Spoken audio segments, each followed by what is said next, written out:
Hello guys, this is Mrs. Gray and welcome to this awesome video. In this video, we will be reacting to another video.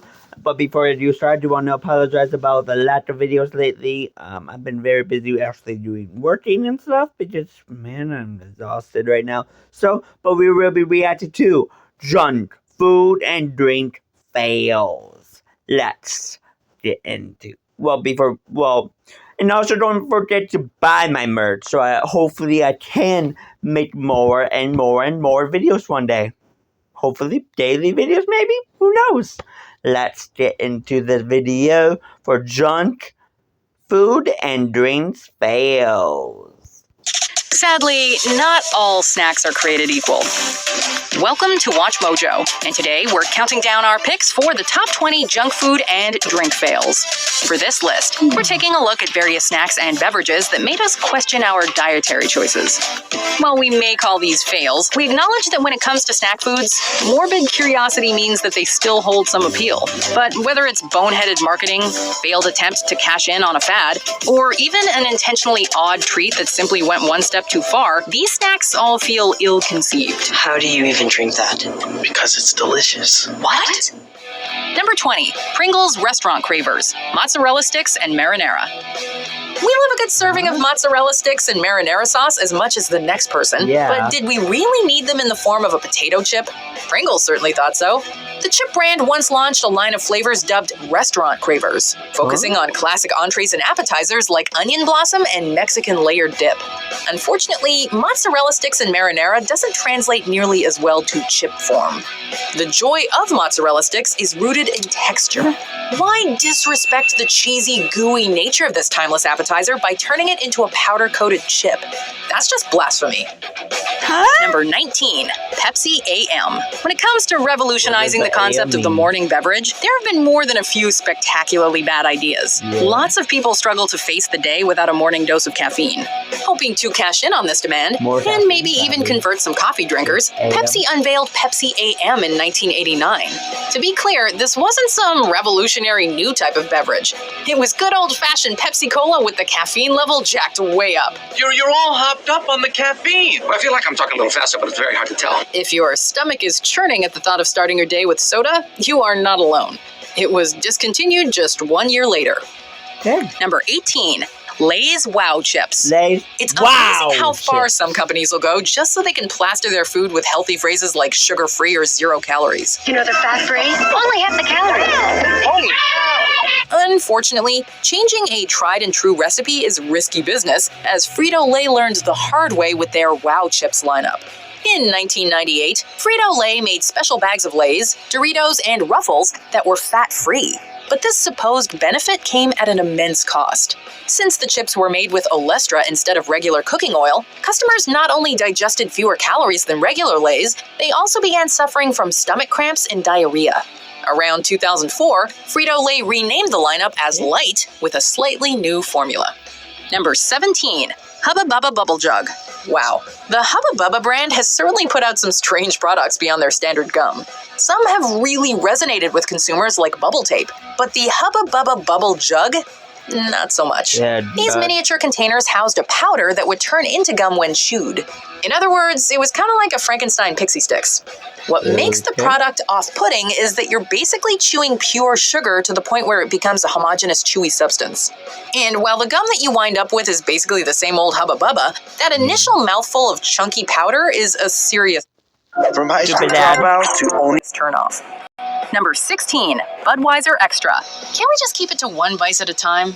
In the early 2000s, when energy drinks were all the rage, the quote-unquote king of beers decided to jump on the bandwagon by pumping a variation of their ever-popular beer full of caffeine. Boasting 6.6% alcohol and a hearty dose of caffeine, the beverage was certainly sending your body mixed messages. Leaving aside the fact that numerous studies have proven caffeinated alcoholic beverages to be incredibly dangerous, this brew was just downright disgusting. Okay. Oh, they also like to refer to it as Budweiser B to the E, like someone's deeply uncool uncle. You know, just to make you cringe twice as hard while drinking it. Number 15, Kid Cuisine. Don't get us wrong, we can enjoy a frozen TV dinner every now and again, but kid cuisine has always been a guessing game when it comes to meals. As if the serving size isn't enough to give you buyer's remorse, a common problem with the meals was the fact that the food so often ended up leaving their designated areas. Show of hands, how often did you find part of your melted brownie mixed in with your corn or macaroni and cheese? The commercials may have shown steamy, sizable meals, but what we actually got were poorly packaged products that were often ruined before we got to the microwave. Gooey Shrek-shaped mac and cheese, and buggy swamp pudding. Number 14, True Blood. For starters, can you say false advertising? This carbonated beverage is not in fact blood, human or otherwise. It is, however, a tie-in to the hit HBO series True Blood, and the blood beverage that the vamps in the show consume to quench their insatiable thirst. Don't drink the blood. For die-hard fans of the series, this remarkably accurate-looking replica is sure to get their hearts pounding. Unfortunately, the marketing department decided to treat this beverage as more of a collector's item than a viable product, slapping on a hefty price tag that scared away many would-be faux vampires. Oh, and did we mention that most bloodsuckers in the show couldn't stand the stuff? Not exactly a great endorsement. Number 13, Kato Milk Chocolate Bars. How do you like your chocolate bars? You like them loaded with peanuts or crispy rice? Drizzled in caramel? Coating cookie bits? Well then, Kato Milk Chocolate Bars are not the decadent sweet you've been searching for. While most chocolate companies offer a variety of products in which chocolate is combined with peanut butter, wafers, or other candy, Kato chooses to load its chocolate bars with its own cheese and onion crisps. We're no stranger to sweet and savory treats like Ben & Jerry's late night snack ice cream, but chocolate with chips that taste like cheese and onions? Count us out. Number 12, Maxwell Ready to Drink Coffee. Introducing a beverage that nobody needed. Making coffee simple. Add hot water to ground coffee beans in a filter and voila! Alternatively, stop at a drive-thru on your way to work. If you're really pressed for time and don't care about quality or taste whatsoever, instant coffee can be made, well, instantly. With these options available, taking coffee and putting it in a cardboard carton to then be poured out into mugs and reheated in the microwave had no justifiable reason to exist. In the end, it wasn't quicker or more convenient, and it certainly did not deliver a superior taste to a fresh brewed pot. You know the secret to my cappuccinos, muchachos? No, what? 100% goat milk. Number 11, Jimmy Dean pancakes and sausage on a stick. We all have our own way to start the day. Some do it with a hearty helping of bacon, eggs, and French toast, some a simple cup of coffee, and others something in between. But have you ever wished your sausage were wrapped in a big fluffy pancake? No? Well, Jimmy Dean went ahead and fulfilled that dream anyway with their pancake and sausage on a stick lineup. We don't have as much of a problem with the concept as we do with some of the flavors it carries. French toast is okay, but blueberry seems like a bit much. As for chocolate, hashtag keep those sweets away from our meats. Number 10, Vio. It was only a matter of time before the leading soft drink manufacturer made an appearance. Vio is a flavored carbonated milk beverage, which the Coca-Cola Company introduced to American markets in 2009. To the shock of nobody who wasn't working for Coca-Cola, it was deemed a failure and soon pulled from production. In their defense, such beverages do succeed elsewhere in the world. In Japan, they're actually quite common. This is simply a case of trying to push a market way outside of its comfort zone. That being said, an updated Vio has since been introduced in India in 2016, where the product has seemingly fared better. Number 9, Teenage Mutant Ninja Turtles Pies. The Teenage Mutant Ninja Turtles have had their faces slapped on a wealth of food products over the years. From cereal to cookies and even Chef Boyardee, marketing efforts seem to suggest that the iconic turtles are fond of more than just pizza. However, not every TMNT-endorsed product is created equal, with one of the worst offenders being Hostess's Teenage Mutant Ninja Turtle Pies. While the vanilla pudding filling is enough to sell any kid, one look at the pie outside of the packaging will make you question what exactly you're putting in your mouth. They couldn't just make them turtle-shaped cupcakes, huh? Number 8, Coca-Cola Black. How do you connect with trendy young adults? How about making a mysterious black edition of your cola? Sure, that's great and all, but if you really want to get the people talking, you better drop a letter and randomly capitalize the K. Silly branding aside, Coca-Cola Black just didn't work. Why? It's Coca-Cola and something called coffee essence. Because its whole gimmick was that it was coffee flavored. Yeah. Consider it Coca-Cola's own attempt to capture the coffee drinking market. It kind of reminds me of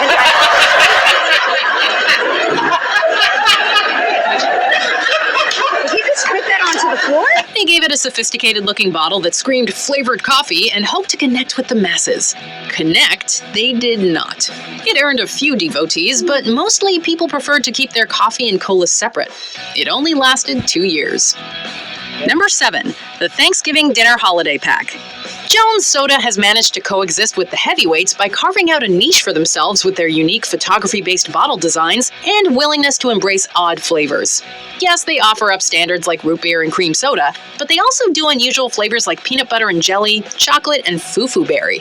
It's the specialty and holiday releases where things get really odd. I don't want to The drink 2007 Gingerbread Man flavor? peanut butter. That we can get behind.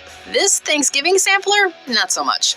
The 2005 National Pack comes with the following flavors: turkey and gravy, Brussels sprouts with prosciutto, cranberry, wild herb stuffing, and pumpkin pie. The 2006 variety added an antacid flavor. Yikes, not exactly refreshing. Number 6, Ghostbusters Key Lime Slime Twinkies. Speaking of Hostess, the company behind Twinkies has gone through some bizarre flavors over the past decades, especially when it comes to cross-promotional products.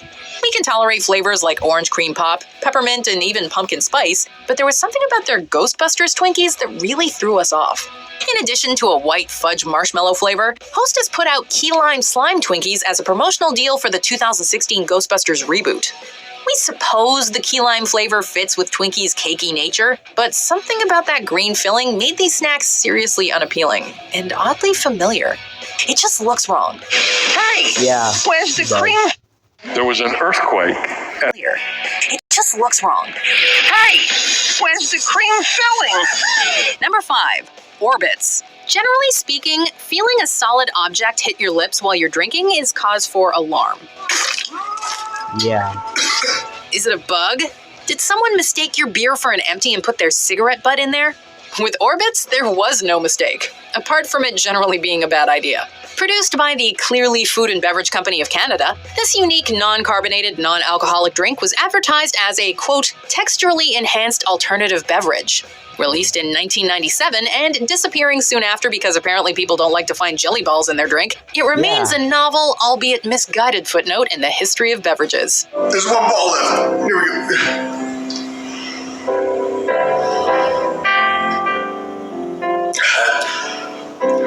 Number 4, Ranch Dressing Soda. Like Jones, Lester's Fixins is known for taking soda pop to strange and often exciting new places. This soda is without a doubt meant as a novelty, but it makes you stop and wonder, how far is too far? It smells like straight up puke. Some of their concoctions are bizarre, but nonetheless inspire a desire to give them a try. Take bacon, PB&J, and pumpkin pie. Ranch flavor, on the other hand? The mere thought of it makes your stomach do somersaults. Based on their advertising, weird is clearly the angle they were going for. Lester let loose on this one. With this particular flavor, we wish they hadn't been so successful in achieving that goal. The smell is apparently repulsive, and the flavor has been described as, at best, unremarkable. Number 3, Easy Squirt Ketchup. Most people agree that ketchup is already perfect in its own right. Whether you're using it for your fries, burgers, or a massive plate of crispy tater tots, ketchup arguably makes everything taste better. But what happens when you decide to mess with an already winning formula? You wind up with the sort of failed product line that Heinz had on their hands with the Easy Squirt ketchup in the early 2000s. For a limited time, kids could drizzle a rainbow of ketchup on their food. Unfortunately, the color just made the food look less appetizing. To adults, at least. Yeah, it was still ketchup, but its appearance did not sit well with customers. Bug on the button.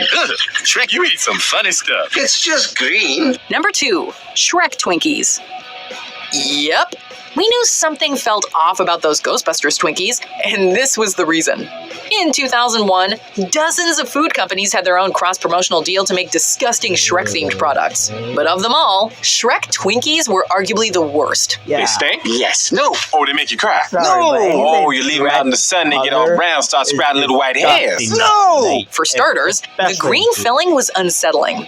And it didn't help that the front of the box proudly advertised Ogre Green Creamy Filling. If you were one of the poor unfortunate souls who bought a package, you probably realized your mistake after opening one of these foul sweets and discovered the Twinkie looked worse than what was on the box. And to think, they brought it back to promote Shrek 2. Oh, it's disgusting. Guards! Guards! I order you to get Get them out of my sight! No! Before we continue, be sure to subscribe to our channel and ring the bell to get notified about our latest videos. You have the option to be notified for occasional videos or all of them. If So you're on your phone, subscribe, make sure you go into your settings share, and switch on buy my notifications. Number 1. Cocaine. This drink promised serious levels of energy and was not afraid to invoke highly addictive illicit drugs to make that clear. The can even featured a font that looked like bumpy lines of white powder. The marketing was so problematic, the FDA actually had it banned on the grounds that Redux Beverages was, quote, illegally marketing the drink as both a street drug alternative and a dietary supplement. We're just asking the business owners to take this drink off their shelves. They compromised and rebranded it as No Name before eventually reverting back to the original name. Branding aside, this drink is also a bad idea for consumers. The caffeine and taurine levels are drastically higher than the competition, so much so that doctors have publicly warned against drinking it. Do you agree with our picks? Wow. Check out this other recent. Well, that's crazy. Don't forget to, if you guys are new to the channel, don't forget to subscribe, like, and don't forget to share, and don't forget to buy my merch at mistressgrayshop.etsy.com. And go there because, man, my merch is probably some of the cheapest merch you can ever find. Guess that would be it for the video, and I love you all. Have a wonderful day. Goodbye.